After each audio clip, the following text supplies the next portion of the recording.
Monsieur Serchion, vous êtes ancien chercheur français au CNRS et je vous remercie infiniment d'avoir eu la gentillesse d'accorder cet entretien à la radio francophone iranienne.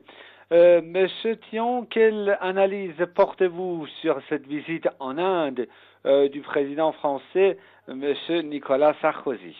Oh ben écoutez, je crois que c'est un bon représentant de commerce. Il va vendre un peu de quincaillerie, enfin des des entreprises, des usines, des machines, tout un tas de choses qui sont aujourd'hui l'apanage des grandes puissances industrielles.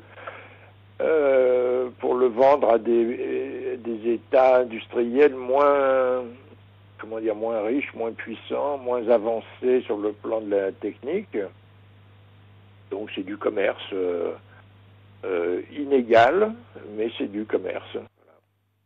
Et M. Thion, les pays comme la France, les États-Unis, même la Russie et d'autres pays cherchent à se frayer un chemin pour obtenir le marché, être présent plutôt sur le marché lucratif indien, n'est-ce pas? Ah, mais pas seulement indien, vous savez, c'est dans le monde entier que les Français essayent de vendre leurs usines nucléaires.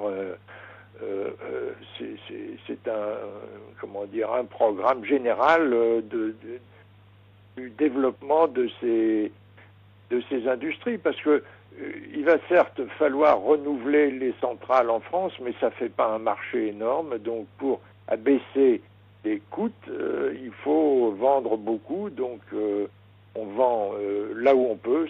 C'est en Inde aujourd'hui, mais ça sera au Brésil ou au Mexique l'année prochaine de la même façon.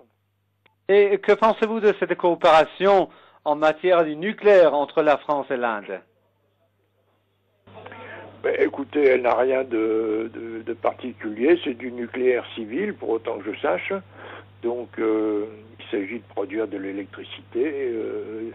Les pays en développement sont très demandeurs d'énergie électrique pour alimenter des usines. Par exemple, au Vietnam, il y a eu une visite de M. Medvedev l'autre jour, et les Vietnamiens sont preneurs pour 2, 3, 4, 5 centrales nucléaires. Voilà, parce que ils ont pour l'instant des centrales qui marchent au gaz, qui sont branchées sur des gisements de gaz qui seront épuisés dans 20 ans. Donc il faut prévoir la relève de ces usines à gaz par des usines nucléaires. C'est un calcul économique sur le long terme. C'est simplement la rentabilité de ces projets qui est en cause. Monsieur Thion, une dernière question. Comme vous l'avez en fait très bien remarqué, là, il s'agit de la coopération en matière du nucléaire civil. Mais vous savez, les États-Unis, la France proposent par exemple ce genre de coopération en matière du nucléaire civil avec l'Inde qui n'a pas, rappelons-le, signé même le TNP, et face à des reproches, par exemple, adressés aux Américains, aux Français, en ce sens, ils disent que voilà, l'Inde, c'est une grande démocratie, et ce genre de coopération en matière de nucléaire civil ne pose pas problème.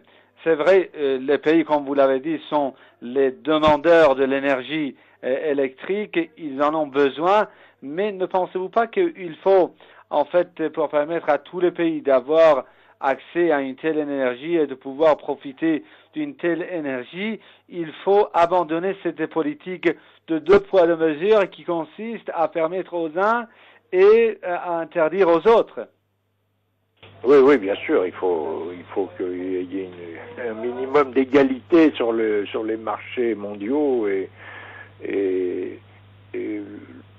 ce qui se passe avec l'Iran est un cas très particulier, parce que l'Iran est considéré par les Occidentaux comme la synthèse de l'ennemi. Donc, pour remplacer l'Union soviétique, aujourd'hui, c'est l'Iran, la République islamique d'Iran, qui fait l'objet de tout un tas de politiques discriminatoires, et ça c'est absolument anormal, et ça devra cesser, il n'y a pas de doute.